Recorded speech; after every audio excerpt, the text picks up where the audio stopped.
Lecture script. Course CS205 Information Security. Lecture 1. Script start. अस्सलामुअलैकुम students, आज हम CS205 का लेक्चर 27 स्टडी करेंगे। तो चलिए शुरू करते हैं। सबसे पहले हम ये समझते हैं कि सिक्योरिटी इंजीनियरिंग के मेन ऑब्जेक्टिव्स क्या हैं। इस डायग्राम में देखिए, एक सिक्योरिटी इंजीनियरिंग स्ट्रक्चर का पिरामिड है जिसकी 3 मेन लेयर्स हैं। सबसे बेस पर आर्किटेक्चर है। इसका प्राइमरी मकसद ये है कि राइट सिक्योरिटी डिवाइसेस को राइट प्लेसेस पर लगाया जाए, बिल्कुल बेस्ट प्रैक्टिसेस के मुताबिक। इसके बाद middle layer features and config की आती है। यहाँ हम उन तमाम सिक्योरिटी डिवाइसेस को इफेक्टिवली कॉन्फ़िगर करते हैं ताकि उनके फीचर्स सही तरह यूज़ हों।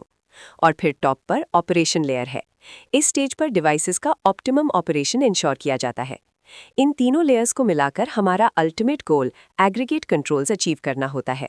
अब सवाल ये पैदा होता है कि सिक्योरिटी इंजीनियरिंग असल में किसकी रिस्पॉन्सिबिलिटी है। ये काम कोई एक अकेला नहीं कर सकता, बल्कि ये एक इफेक्टिव टीम वर्क से ही अकॉम्प्लिश किया जाता है।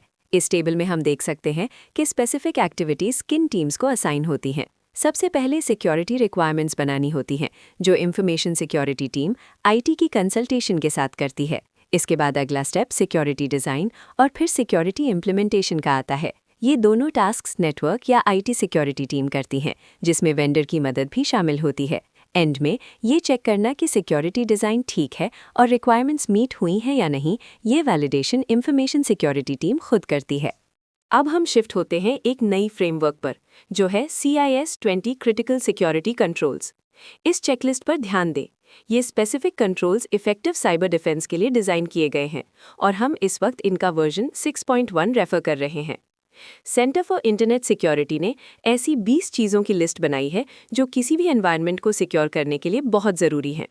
इस चेकलिस्ट में इन्वेंट्री मैनेजमेंट से लेकर डेटा प्रोटेक्शन और इंसिडेंट रिस्पॉन्स तक के एरियाज कवर किए गए हैं। अब आगे चलकर हम इस लिस्ट के शुरू के 2 कंट्रोल्स को डिटेल में देखते हैं। हमारा पहला कंट्रोल है inventory of authorised and unauthorised devices. इन पॉइंट्स को स्टेप बाय स्टेप समझते हैं। पहला पॉइंट ये है कि हमें एक automated asset inventory discovery tool लगाना चाहिए ताकि नेटवर्क पर मौजूद तमाम सिस्टम्स का पता चल सके। दूसरा स्टेप, अगर डिवाइसेस को DHCP के थ्रू डायनामिकली IP एड्रेसेस मिल रहे हैं तो उसकी लॉगिंग ऑन करनी चाहिए ताकि अननोन सिस्टम्स डिटेक्ट हो सके। तीसरा और बहुत ज़रूरी पॉइंट ये है कि एक प्रॉपर एसेट इन्वेंट्री मेंटेन की जाए, जिसमें IPs, मशीन नेम्स, सिस्टम का पर्पस और ओनर की डिटेल्स रिकॉर्ड हों। इसके बाद सिक्योरिटी को मज़ीद टाइट करने के लिए नेटवर्क लेवल ऑथेंटिकेशन यानी 802.1x डिप्लॉय करनी चाहिए। इससे इंश्योर होता है कि सिर्फ वही डिवाइसेस नेटवर्क से कनेक्ट हों जो ऑथराइज्ड है।